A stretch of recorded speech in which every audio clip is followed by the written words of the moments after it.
Japan racism. So I've encountered a lot of racism in Japan. This is a story, this is an incident that happened years ago on a bicycle path.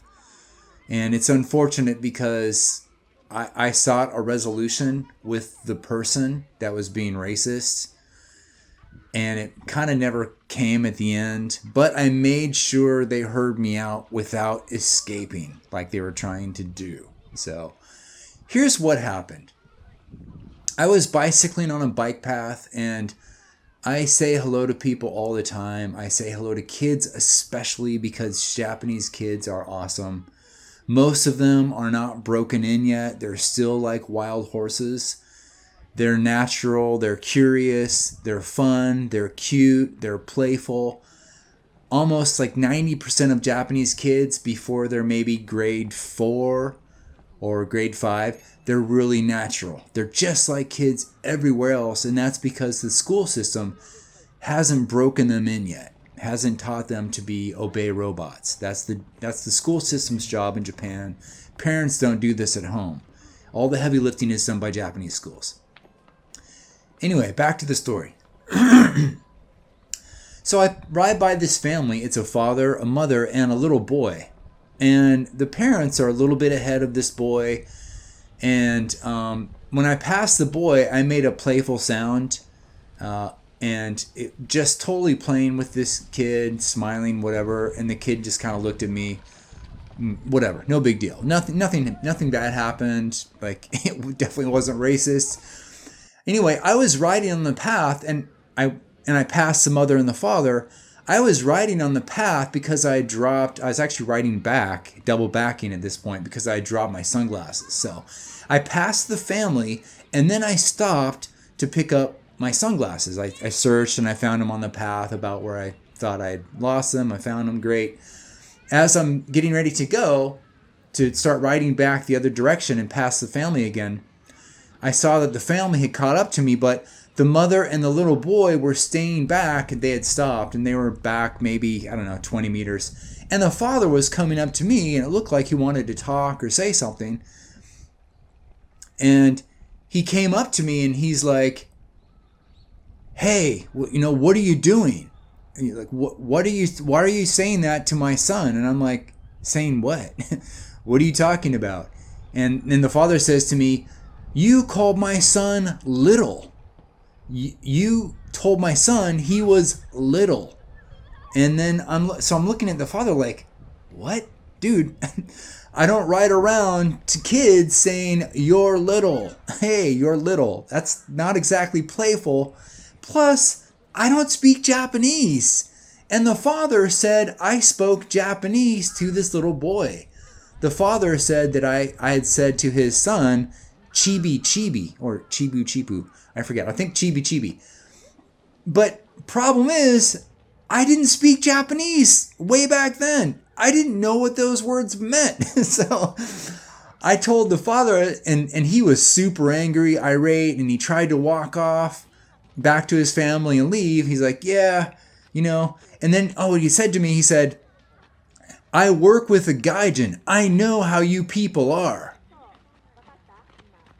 Gaijin go to kids and call kids small? Is that how we are?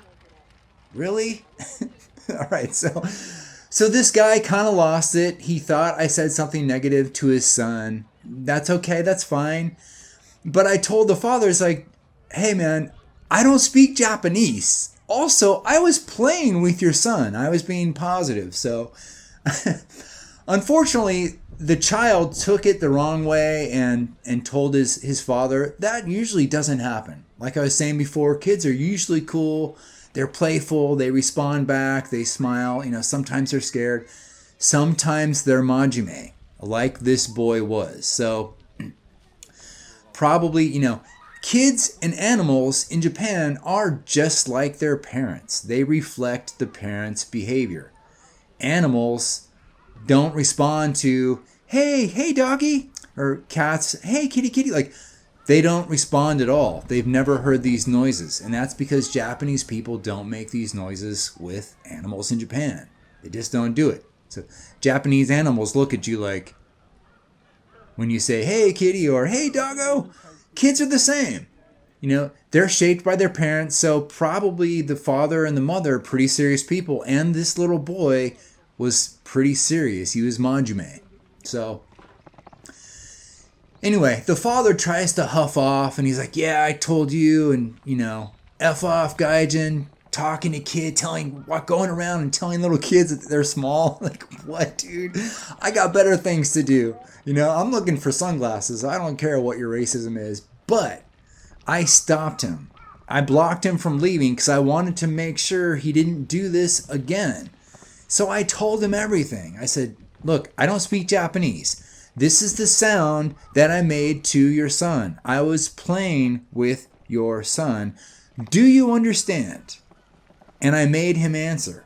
So I made sure he didn't escape, ready to just pop off because I work with Gaijin and I know how you people are. It's like, dude, you're just racist and you're not looking at the context or anything at all. You're just racist. So anyway, that's what happened.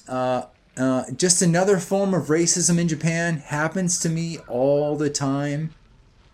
Usually not in situations this long and drawn out. Usually it's I'm attacked, I'm assaulted on a train. I've been attacked a bunch of times on trains by strangers for doing nothing wrong, just sitting peacefully, acting completely Japanese. So I made a playlist about my attacks on this channel. You can watch those here. Also, train seat shifters. People move away from me on trains. If a space opens next to a Japanese person, they'll slide over and sit next to the Japanese person. This has happened to me 40, 50 times. It keeps happening. It just happened to me last week again.